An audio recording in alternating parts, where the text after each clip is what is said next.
Governor Polis, thank you for talking with me about universal pre-K. I may say UPK. I know you may say UPK, so I just want to get it out there that that's what we're talking about is universal preschool. I usually like to say preschool to avoid the acronyms, but welcome to Coyote Creek here in Littleton in Douglas County. And thanks for everybody for having us. 40,000. Universal preschool has matched almost 40,000. That's with the most recent number I had. That's twice as many preschoolers as last year under the former Colorado preschool program. How much of that do you take credit for? How much of that is voters passing the ballot issue that tax tobacco to give more money for preschool?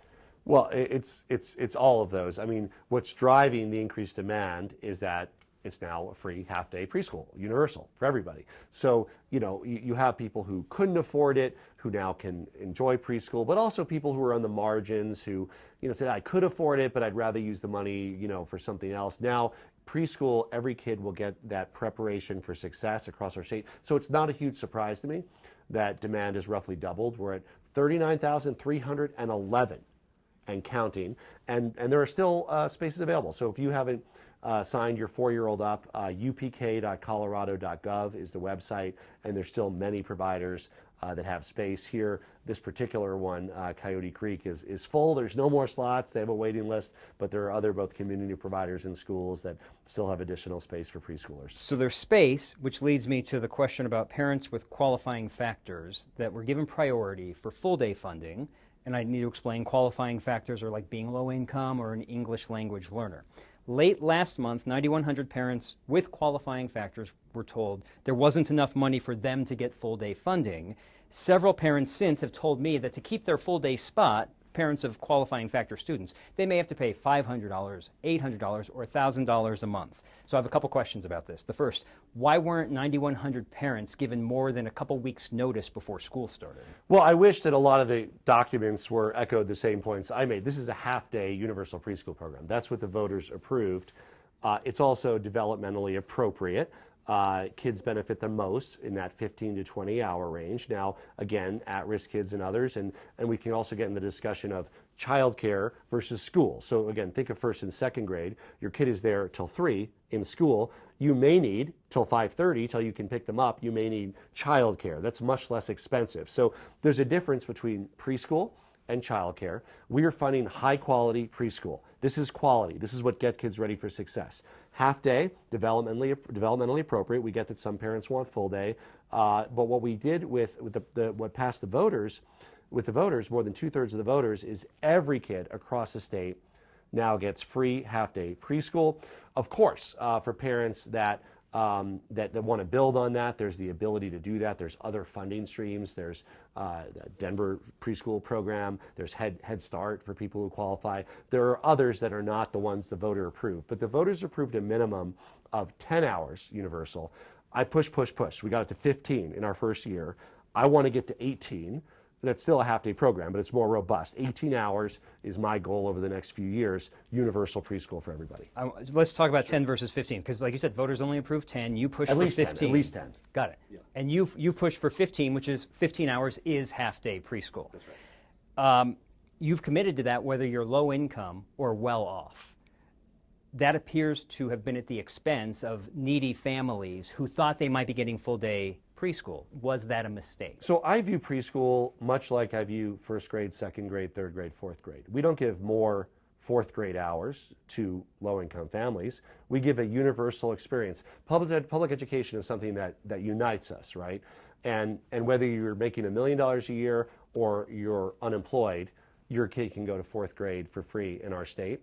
I view half-day preschool the same way. So you can benefit from preschool no matter what your income level is at the provider of your choice. And again, just like regular school, just like third, fourth grade, it doesn't necessarily meet all of your childcare needs. There may be needs on top of that. And I'm very cognizant of that and aware of that. We want to help those extra hours. Now, that's going to be a lower cost to the state or to whoever pays it, because that's not the academic quality experience, but we understand we want to provide enrichment. There's got to be a realistic way, if you can't pick up your kid till 5:30, whether they're in third grade or preschool, that we can bridge that gap. I've heard from a number of parents, and I know other Colorado Sun, Chalkbeat have also heard from parents who had qualifying factors who appear that they were under the impression they were qualifying for full day preschool. you've made your point that it's a half-day program. Why do you think all these parents thought they were getting full day, but here you're sitting telling me we were only saying half day the whole time? Well, look, there were kids that had free preschool before we passed the initiative. And so now that we are funding that, there is the availability of some full day funding for some of the most at-risk families. And again, it's not just through this program. I would encourage, and I think some of the families that you've talked to are also looking into other funding sources. There's some that are geographically focused, like the Denver preschool program. Summit County has one where the voters have approved special funds for not only full day preschool, but for that full child care time. But also like Head Start, Head First. So we focused on the universality of half-day preschool. This is, as you know, I really ran on this full-day kindergarten. Remember, kindergarten used to be half-day. Parents had to pay for full day, made it full day my first year. Preschool took a little while longer because it's a lot more complicated, Marshall, because unlike kindergarten, it's not just schools and school districts that provide preschool. We wanted to embrace that. It's also community providers, early childhood providers. You might have a 2-year-old and a 4-year-old. They might be in the same place. Your 4-year-old now gets free preschool there. You're still paying tuition for your 2-year-old. So just a variety of ways that it can save families money, but also make sure that we have that quality metric in place to prepare kids for success. Based on the parents I've talked with, they believe you've overpromised and underdelivered, particularly on the full day part. Do you have a responsibility to fix any of this now, or are you hands off and say, let's let another cycle go through and see how that works out? Well, look, and I've looked at some of the websites that you kind of showed during the process. I mean, again, in retrospect, maybe it would have been better to plaster everywhere half-day universal preschool, half-day universal preschool. Certainly, what I've always talked about is universal preschool. The truth is there's not, and I just talked to, for instance, the principal here, there's nothing even close to the space for full day preschool. Because remember, when you're running half day, you have 2 shifts of kids coming in. If suddenly you're going to full day, you have to build a lot more classrooms. And it's not that full day doesn't exist. There is full day. It's available. If you're very low income, you might get it for free. Other parents pay for it. But again, if you're talking about shifting the state to that, first of all, you'd have to find a dedicated funding source like we did for half day, and that would be a real part of the discussion. But secondly, you'd have to deal with construction and capital, and it wouldn't be a 1-year thing, it would be a multi-year thing. So again, I think this is the first year of universal preschool, so there's a learning curve for everybody. There's a learning curve for parents, a learning curve for school districts, a learning curve for community providers, and we certainly want to do the best we can to bring everybody along that curve, but certainly setting that expectation. This is universal preschool, half day for everybody. Is there some funding for some folks to be able to go more? There is, but that's limited. There's different sources. It might be local, and we encourage those other funding sources to help fund more preschool for kids at risk. I just have a few more topics on this. I talked with some private preschool providers, the community preschool providers, who say prior to this they had full classrooms and wait lists. Now they have a few dozen students and they've had to lay off their staff. Is it still positive preschool, universal preschool, if those businesses are put out of business? Well, I don't fully understand the numbers. I understand the anecdotal side. Because remember, we started this conversation, the number of kids going to preschool has almost doubled. So there's a lot more kids going to preschool now because it's free and because the state is funding it. That's obvious why that would happen, right? Close to 40,000. Last year, 20,000, most of them paying out of pocket. But we also embraced parental choice. So you choose, right? And of the 39,311 kids that are going to preschool, 78% of those parents got their first choice for preschool in the match.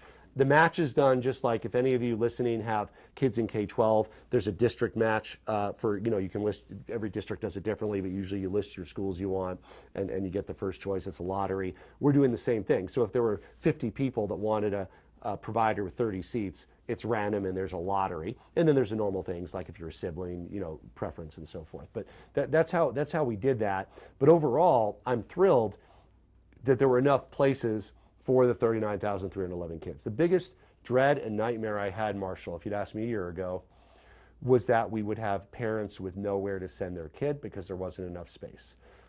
In fact, while everybody might not get their first choice, and I get that, there are convenient choices available for nearly every parent, and you can still sign your kid up, upk.colorado.gov.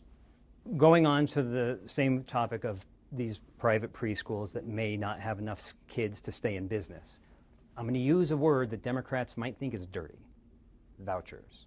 why not give the parents the choice? You said 78% got their choice, but that also means 1 in 5 didn't. So why not give the parents the choice to go to whatever school they want and then allow them to take that state money with them to that school? That is basically how this works, Marshall. But when you have public funding, you have this element of we want fairness rather than favoritism on who gets the coveted slots, right? So if there's 20 slots and 30 people want them, we want to have a lottery. We say you just have to have it random, and we have the software does that. It does it randomly. So rather than sort of who knew who and who secretly signed up by a certain date, it's just fair in that anybody can sign up, and then there's a lottery to get in, subject to the same kinds of things that we've done in K-12. So again, if it's a, we allow preferences in certain cases. If a sibling goes there, there's a preference. It looks very familiar to any parent who's enrolled their kid in a charter school or anything else. If you're on the board of a nonprofit that runs it, you get a preference. If it's a religious institution that runs it, their members might get a preference. So we allow these preferences that are consistent with the missions of the organizations, but we also want to be fair if there is more demand than supply to make sure that it's randomized in terms of who gets those seats. You mentioned your 18-hour promise earlier in this conversation that it's at least 10 hours. You've done 15, and you want to make a push for 18. One of your reports said I want to get there next year. I certainly do, but my goal, by the way, is by the end of my term to get to 18 hours. So if it takes me 2 years to get there, I don't want you to say he's there a year late. I'm going to get there in the next 3 years. I appreciate that fact check on me. If you get to 18, should the state be prioritizing more hours, even for those who are well off, before it can meet the needs of the needy families that are looking for full day? Well, again, I look at the entire continuum of preschool through 12th grade education as this is something for everybody. This has societal value because whether you make $1 million or you're unemployed, you get first grade, you get second grade, you get full day kindergarten, and yes, you get half day preschool. The biggest benefit from preschool that the studies show is from developmentally appropriate in that 15 to 20 hour range. Now, is there some return for 30 or 40 hours of preschool? Many kids aren't ready for that. There can be some, especially for English language learners and others, there can be some potentially increased academic output. But that's a lot for kids. And developmentally appropriate, many parents, frankly, have demand for half day. I get it. Other parents have demand for full day. Other parents might want half day preschool, but they need a child care alternative that gets them to 5:30. And frankly, even if you have full day preschool, you still need a child care alternative because if you can't pick them up at 3, you need to pick them up at 5:30. You still have the 2 hour gap. So I just want to differentiate those and say we're focused on the pedagogy, the instruction, the academic achievement, the benefits of preschool. We also care a lot about helping families manage their lives and meet their needs for child care, which again is done in a different way. I just want to be clear that I'm not misunderstanding. Sure. The families that are saying they thought they qualified for full day preschool, do you believe they're just seeking child care and that's their debate isn't, oh man, I missed out on this state funding, it's, oh man, I missed out on free child care? Well, it's a good question. So you should ask them, are you saying you want to pick your kid up at 2:30 or 5, right? If they say 2:30, then they're in it for the full day preschool because they value that academic experience. If they're saying 5 because I work and I can't pick up my kid to 5, they need a child care solution. So I'm sure it's some of both, and you probably need to pose that question to individuals. But I can assure you as somebody who's reviewed the scientific data and the literature, the biggest academic benefit from preschool is in that 15 to 20 hour range. Again, not that some kids don't show benefit from doubling up, but that is developmentally appropriate. Again, full day preschool is absolutely fine, but the biggest bang for a buck, and frankly what voters approved, is half day preschool funded through this funding source. Let's end on this. What's your bar for saying universal preschool is successful, and are we there right now? Yeah.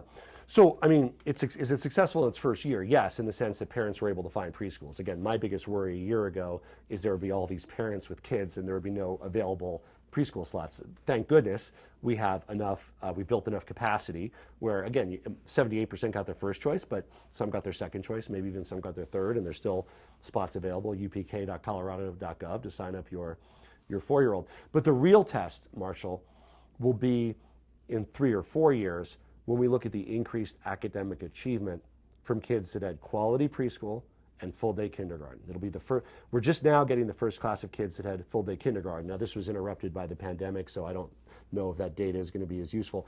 But as we look at increased academic achievement and success for 3rd and 4th and 5th and 6th graders a few years down the line, we will show tremendous benefit from kids that have had universal preschool and kindergarten. So again, let's look at that and make sure that we're seeing the benefits that we expect in terms of increased academic achievement as these kids grow up. All right. We might get hit by the bell, so we'll call it the good. Thank you. Thank you.